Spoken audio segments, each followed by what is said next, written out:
So today I would like to sit down with you and do a year-end reflection for our creative business.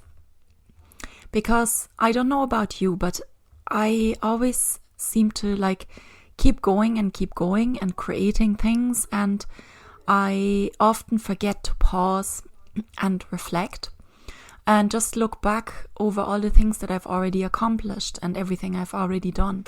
It just feels like I'm constantly chasing something, and I'm constantly trying to get somewhere, to some destination, without ever acknowledging all the things that I've already done and learned and found out over time.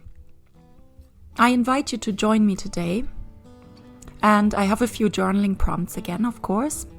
So when you're ready, just get your journal and a pen, or you can get my free printable with the questions, and you can download this and just fill it out.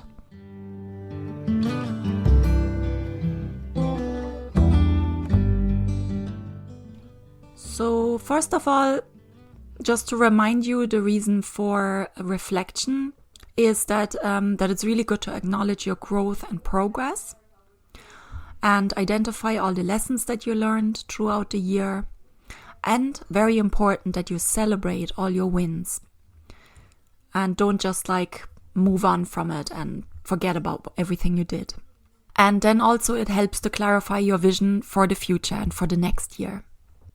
Okay, so let's start. And I have 3 reflection prompts for you.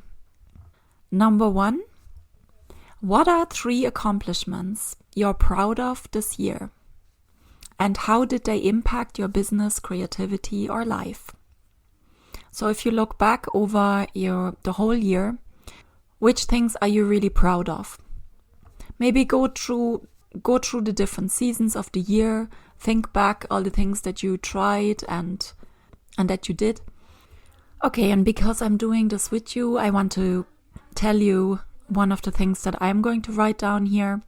One of the things I'm really proud of for 2024 is that I started podcasting. Well, actually, I started the end of 2023, but I only put out 1 episode or something, and then the new year started. So basically, it's a thing from this year. And I'm so happy that I started because I was so afraid in the beginning. And it's only a year and a half ago that I was talking to my accountability buddy, Julia, and I was working on an e-course, 7 days of eating plant-based whole foods. When I wanted to make the recordings for the slides, I was so afraid to record my voice, and I couldn't do it. And I couldn't imagine being in front of a camera either. So it was a massive thing. Julia even suggested that I could read it to her, or I don't know, she was suggesting a few things. In the end, I got it done, but it was really, really strange. And I actually redone it again. So I recorded a new one afterwards when I felt much more comfortable. So for me, this was a huge thing. Starting the podcast, using my voice online, speaking, and putting it out there was a massive step forward. I think the second big thing that I'm proud of for this year is that I started with YouTube and putting up videos on YouTube and growing my YouTube channel. So at this stage, I'm, I think, at 730 subscribers. So it's still not that much compared to loads of other channels, but it's steadily growing every day. And I'm really enjoying making videos. I really enjoy the whole process of filming and editing and the voiceovers and all these things, and experimenting, trying different things. So these are definitely 2 things that I'm very proud of this year. And maybe just to find a third one now as well. I'm also proud of the amount of content I put out there and the things I tried, because I wrote a lot of blog posts, I made a lot of videos, I recorded a lot of podcast episodes. And also I found a way how to grow on Pinterest, grow my views, my monthly views on Pinterest, just by scheduling pins, even without paying for a scheduler. I decided now to sign up for Tailwind, but up until now, I didn't use Tailwind and I was just doing it manually in Pinterest. So if you're interested in finding out more about that, I'm actually going to have a little workshop soon, just like a mini workshop showing my process. So you stay tuned for that if you're interested. Okay, so let's move on to the next question. What challenges did you face and what did you learn from them? And also, what habits or patterns held you back? So that's number 2. Looking back over 2024, what are the challenges that you faced in life and business? I could probably come up with a lot of small ones where I got stuck and then I learned from them and I moved on. Lots of small ones, like with my videos and where I learned about thumbnails and different things like this. But I'm just trying to think of a major one. So the question came up for me how I want to use AI, like ChatGPT, for my business and in which way I don't want to use it. So I talked about this in last week's episode already, but basically I decided not to use ChatGPT too much for my content creation process because I really want to use my own voice and I want to speak like this naturally and not just read from a script and I want to use my own authentic voice because I think it's really important going forward. The more AI we will use online and in our lives and businesses, I think the more humans will crave this connection with humans as well and the realness and authentic content. So with all its messiness and mistakes and everything. So I decided that I want to be one of these people who just shows up real, authentic and messy. And also I want to talk about my mistakes and how I learned from them and all these things. So I think I want to be relatable and be there for people who are just starting out and maybe have even tried less than I did so far and want to learn the basics or a few things about how to grow an online business. And I want to help them. And I think I already learned a lot during my first 2 years being online and creating content. I'm looking forward to sharing more about these things that I learned. So number 3 is gratitude and appreciation. So what are you most grateful for this year? And as a second question, who or what supported you along the way? So are there any mentors that you had, anyone online that you liked or in real life, any people that inspired you, books that you read, other influences that you had throughout the year that you're really grateful for? So I'm definitely very grateful for Michelle Rohr from the Secret Owl Society because she was the one who inspired me to start a podcast. And I also really like her message. She always says to look after your own needs and your own life first and have business as a byproduct of that. Because if you solve your own problems, you can definitely be a good example for others if they have similar problems. So this is what I'm doing here. I mean, I'm growing my online business and I'm sharing about the journey and the process. And I hope that it inspires other people to start their own journeys. So I'm very grateful for her.